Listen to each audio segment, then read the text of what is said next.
Hello there, everyone. Welcome to Diamond Dragon Lady or Dragon Tail Tarot, whichever channel you may be watching this from. My name is Ariel, and today we are going to be looking at just a quick overview for the astrology of March 2024. There's not a huge amount of planetary shift in this month, but there are certainly some powerful energies to be aware of. We are currently in Pisces season, so happy birthday to all my Pisces folks out there. We will also be entering Aries season later in this month and beginning the official start of spring. So we are technically still, guys, in the last days of winter, and that certainly carries an energetic feeling with it. It's a feeling of wrapping up a lot of old energies, bringing things full circle. Pisces being the last sign of the zodiac, it does bring quite a culmination of emotional, psychological energies all to fruition. Sometimes this can really feel like emotional or spiritual baggage that needs to be cleansed or cleared. So don't be surprised if you feel a little bit heavy going through most of this month. It is absolutely normal because we are dealing with, all the energies of the passing zodiac year. When you get really down to it, this is the end of the astrological year. It's funny, we have a lot of different New Year's observances, but in some ways, astrologically, you could say, if you go simply by that, the beginning of the sun moving through Aries is absolutely the astrological new year because Aries is the first sign of our zodiac. So it does start our cycle all over again and brings it fresh and new. So I'm just going to use the camera to kind of zoom in a little bit here, hopefully better on the chart. I'm still playing with getting these things worked out because I've been doing a different style of video where I really just show the charts and the cards that I'm working on. So hopefully this is visible for you all. If you're having any challenge seeing it, there's plenty of free sites online. You can look one up, and all you've got to do is just punch in March 1st, 2024 at 7:59 a.m. is when I set this chart for, because I put it as an Aries rising, and that's how I'm going to be looking at this wheel as we go through it. I also will be, of course, using my little Llewellyn's 2024 astrological pocket planner. I write down all of the different aspects and things that are going to be most pertinent for y'all. I'm not endorsed by Llewellyn, but I absolutely love their pocket planner and their calendars, and I use them very frequently whenever I'm doing readings, whenever I'm doing, videos for YouTube, and so I find it to be a very good resource. It also is very helpful for anyone that wants to keep track of the moon calendar changes, because the moon signs change all the time. They change every 2 to 3 days, guys. So it's always fun to see where the moon is in, what phase it's in. It's going to help inform you a lot as to the energies of each day. So let's go ahead and get started, guys. So March, we open up that first week. There's not a whole lot of energies. The moon will be in Scorpio as we go into the beginning of the month here.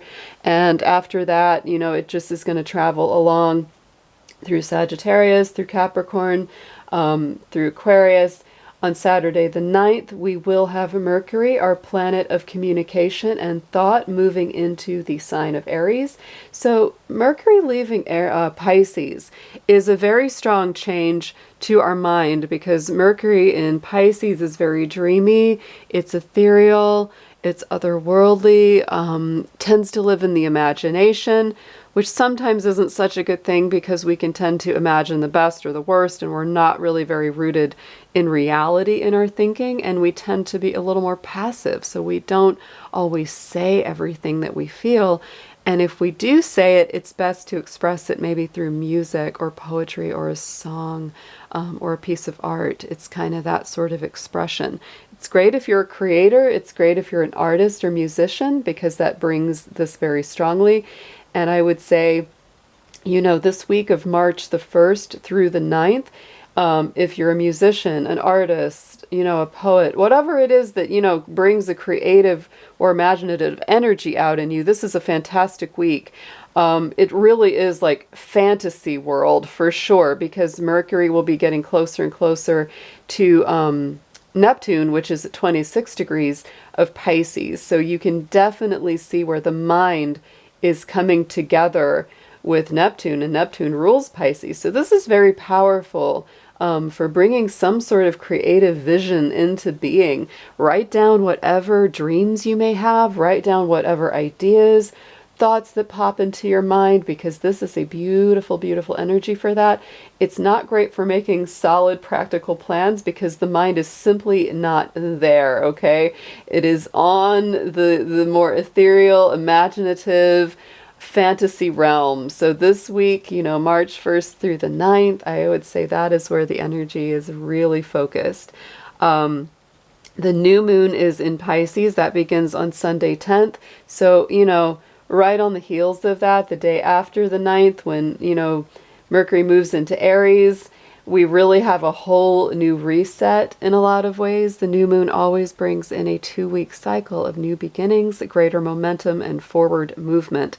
So, whenever you're trying to get something to build, something to grow, it's always best to start it when the moon is new.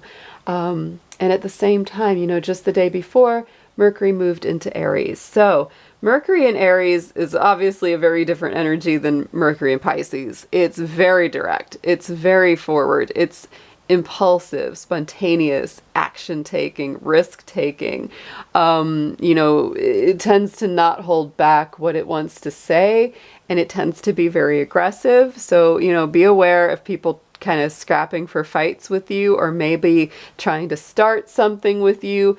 Don't let that be you trying to start something with someone else, unless it's something that really needs to be said, because with, Mercury in Aries, it can turn very aggressive. Monday the 11th, we have some more Pisces energy coming into play. We do have Venus, our planet of love, socialization, and also of the way we deal with our finances, going out of the sign of Aquarius and into the sign of Pisces. I really do like Venus moving into Pisces for several reasons. It will start there again on March 11th, and it will travel there until April the 6th. Venus in Pisces is considered its, exaltation. It's considered to be one of the best places Venus can operate from, because it's very compassionate. It's very selfless, very, very loving, very magical, very creative. It's a beautiful kind of energy. So again, it really does get us creating some things.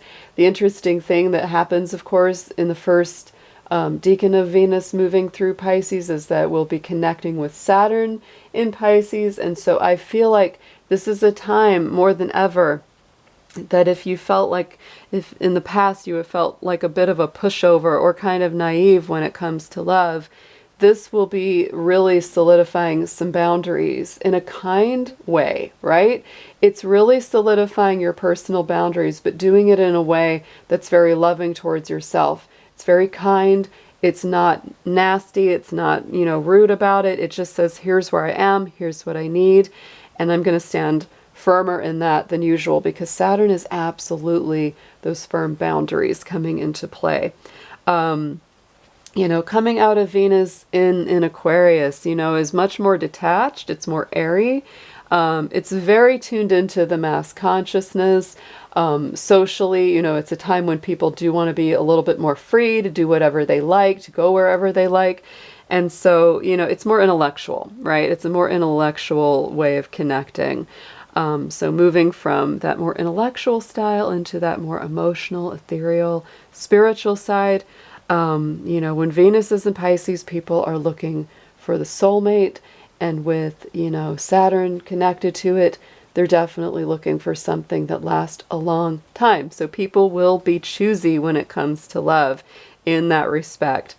Tuesday the 19th, we're going to jump ahead, and the sun will be moving from Pisces into the sign of Aries. So that is our beginning of spring. That is Ostara. That is the equinox. It does start kind of late in the evening on that Tuesday the 19th at 11:06 p.m. Eastern Time. So when we wake up the next day, it will be officially Aries season. And that does give us the big fire, the big wake-up call. Aries is initiation. It is ruled by Mars, and it does make us move forward quite strongly. On Friday the 22nd, just a couple of days later, Mars, that does rule Aries, will be moving out of Aquarius and into the sign of Pisces. And so this is the only thing that I will say may dampen or soften the effect of the Aries fire, because Mars in Pisces is a lot more gentle. It's a lot less direct. It can honestly be a little more lazy, right? Because Pisces just kind of likes to go with the flow. And when Mars is there, it can be a little easy to lose direction, because you might start out and say, yes, I'm going this way, I'm moving ahead. But that Pisces water current just sort of, knocks you off of your direction and takes you somewhere else. So I would say that through the time of Mars and Pisces, it's important to go with the flow to a degree. Again, if you have creative pursuits or ambitions or goals, this can be a really wonderful time for that. Mars will be in Pisces until May the 1st. So it's a little bit of a longer stretch than, something like Venus or Mercury. So it gives us enough time to enjoy and use that energy. After May 1st, it moves into Aries, where it's very, very dynamic, very push forward. So it won't be there forever.